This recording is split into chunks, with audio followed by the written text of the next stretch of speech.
¡Feliz Navidad! Sí, recuerda que todavía estamos en el tiempo de Navidad.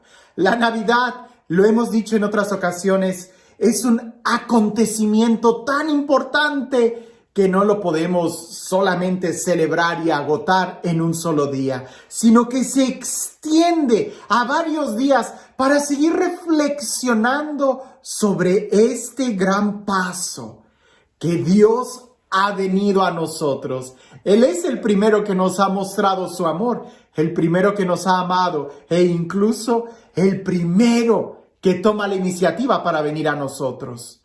Por eso, en este tiempo de Navidad, que no es solamente un día, porque ya me enteré que algunos han estado guardando el pinito de Navidad, los adornos y ya están a punto de guardar también el nacimiento y no, la Navidad acaba de empezar. E incluso los primeros 8 días de la Navidad se llama octava de Navidad y se celebra con la misma intensidad que el primer día. Sí, de manera particular, el primer día, el 25, es cuando inicia la Navidad.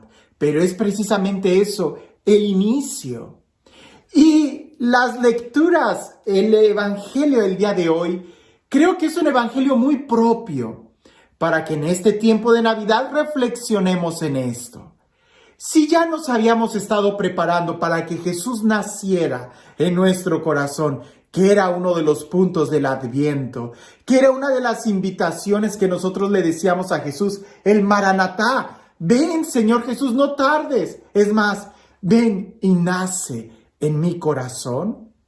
Bueno, Jesús nace, Jesús es un bebé, Jesús está con nosotros, pero resulta que necesita atención como cualquier bebé.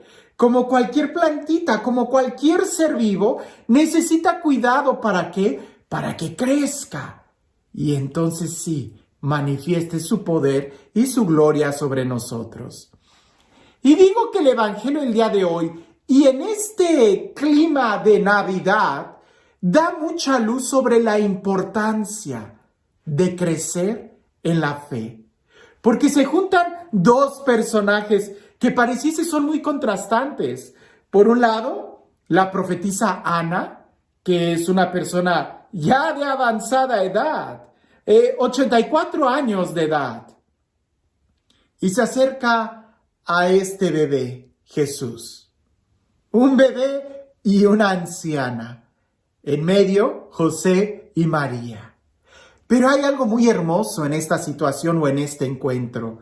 No solamente las palabras de alabanza, sino la actitud que tiene esta profetisa Ana, esta anciana. Una actitud de esperanza, de oración, de servicio, que no se apartaba del templo y que indudablemente ella, pudiéramos decir, era muy joven en el vigor y la fuerza que tenía espiritualmente hablando. Fue capaz de reconocer y de mirar muy bien, quizás pensando que a lo mejor ella ya no caminaba físicamente muy ágil, quizás pensando que a lo mejor físicamente ya no veía muy bien, pero espiritualmente tenía una mirada que muchos desearían tener. Pues entre muchísimas personas, ella no dudó en reconocer quién era ese niño.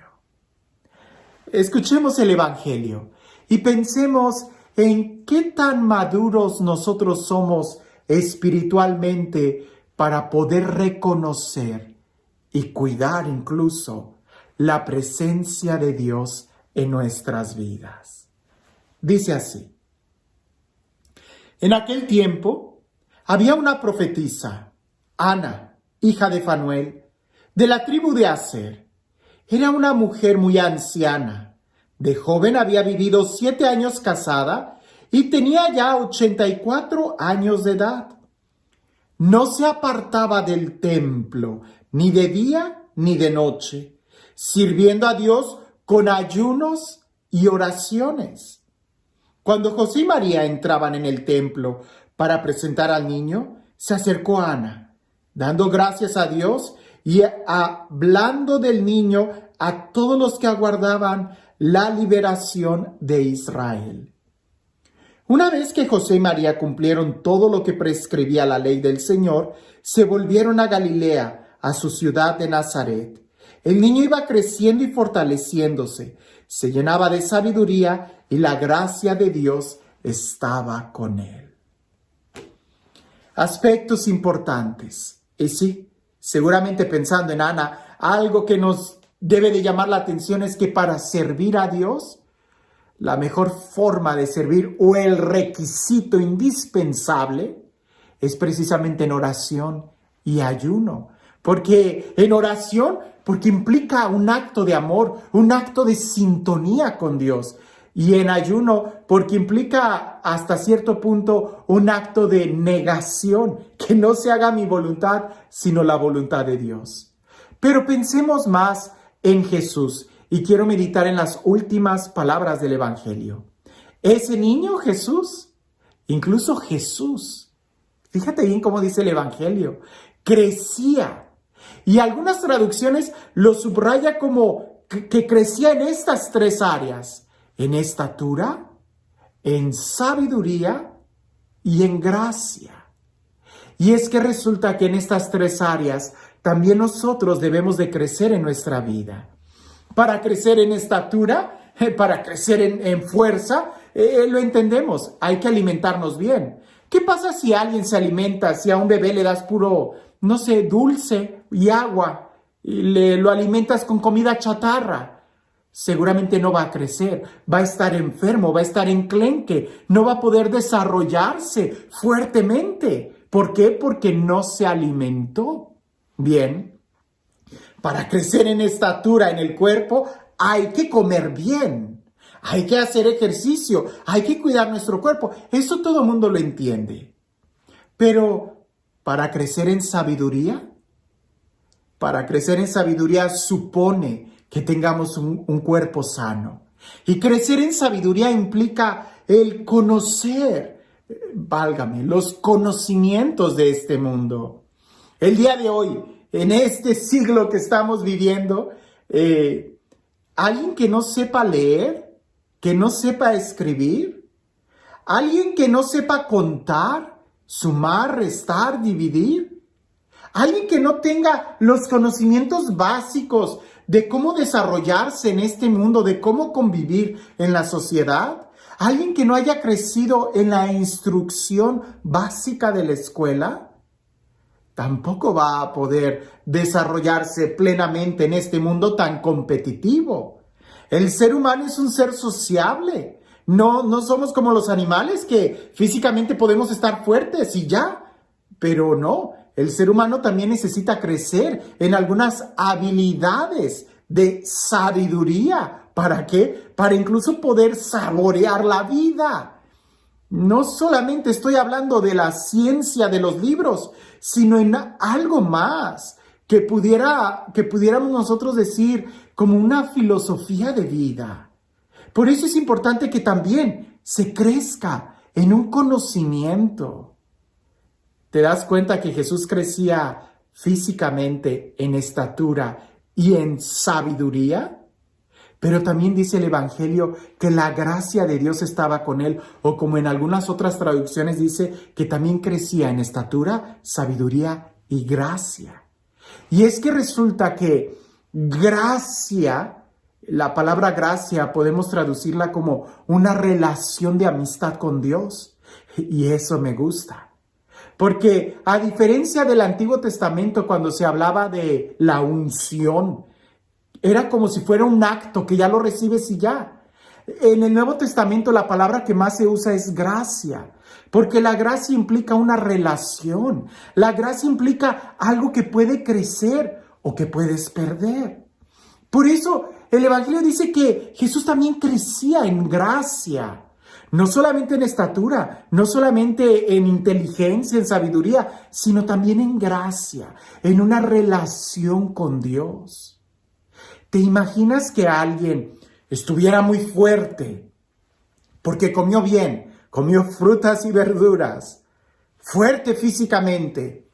Alguien que haya ido a la universidad y que sea muy inteligente, muy sociable, muy político, pero que nunca haya tenido un encuentro con Dios? ¿Que nunca haya oído hablar de un Dios que le ama? ¿Que nunca haya podido experimentar que el propósito de su vida está mucho más allá que simplemente esta vida material? Será alguien que tampoco disfrute la vida en plenitud, porque en el fondo estará condenado a simplemente quedar en el olvido. Cuando el crecer en gracia y en esta relación con Dios nos ayuda a trascender y a mirar mucho más allá. Así que en este tiempo de Navidad sería algo muy oportuno que nosotros pudiéramos ver qué tanto yo estoy creciendo en estatura. Seguramente hemos crecido mucho porque hemos cenado mucho en estos días de Navidad. Pero, ¿qué tanto he crecido yo en estatura? ¿Estoy saludable? ¿En sabiduría? ¿He aprendido las destrezas que incluso el mundo del día de hoy me demandan, como el uso de la tecnología? ¿Verdad? Por ahí oía a la Madre Isabel que en varias ocasiones decía que quien no sabe usar los medios de comunicación pareciese que son analfabetas también de segunda categoría. Los primeros analfabetas, los que no saben leer ni escribir, y los segundos analfabetas, los que no saben usar la computadora, los que no se han ido actualizando en lo que nos demanda este mundo. Por eso hay que crecer también en sabiduría y no tengas miedo de por ahí agarrar un libro y desempolvar conocimientos o adquirir nuevos conocimientos, pero sobre todo, crecer en la sabiduría. Necesitamos crecer en la sabiduría, en la gracia, crecer en la gracia, en la relación con Dios. Si no crecemos en esa gracia, en esa relación con Dios, no vamos a poder disfrutar a plenitud la vida que Dios quiere darnos. Celebrar la Navidad año con año no es porque Jesús muera y ya, y tenga que volver a nacer en nosotros, sino porque tiene que crecer cada vez más en nosotros. Y que cada Navidad Jesús nazca en diferentes áreas en mi vida hasta que llegue el punto que todo yo he alcanzado, como dice San Pablo, la estatura del hombre perfecto, Cristo. Y este Dios, el Dios del amor, el Dios de la vida, el Dios de la paz, el Dios que nos da su palabra como alimento para que crezcamos, el Dios que nos da todo lo necesario para nuestro cuerpo, para permanecer saludables, y el Dios que nos da su espíritu y su amistad para que crezcamos en gracia delante de Él. Que sea Él quien el día de hoy te bendiga. En el nombre del Padre, del Hijo y del Espíritu Santo. No sé qué tan cuidadoso seas tú, pero ¿tienes tu trajecito de la primera comunión? ¿O de tu bautizo, el ropón que te pusieron el día de tu bautizo? Bueno, imagina cómo sería. ¿Pequeño? ¿Pudieras caber el día de hoy en ese trajecito? Seguramente me vas a decir que no. No cabes en ese traje de la primera comunión. Tampoco cabrías en ese traje del día que te bautizaron. Si tu cuerpo ha crecido, la pregunta es, ¿también tu conocimiento de Dios y tu experiencia de Dios ha crecido? ¿O te quedaste simplemente con una experiencia de fe de alguien que acaba de hacer la primera comunión? No, crezcamos más, alimentémonos espiritualmente para poder llegar a disfrutar completamente la vida que Dios quiere que vivamos. Que tengas una feliz Navidad.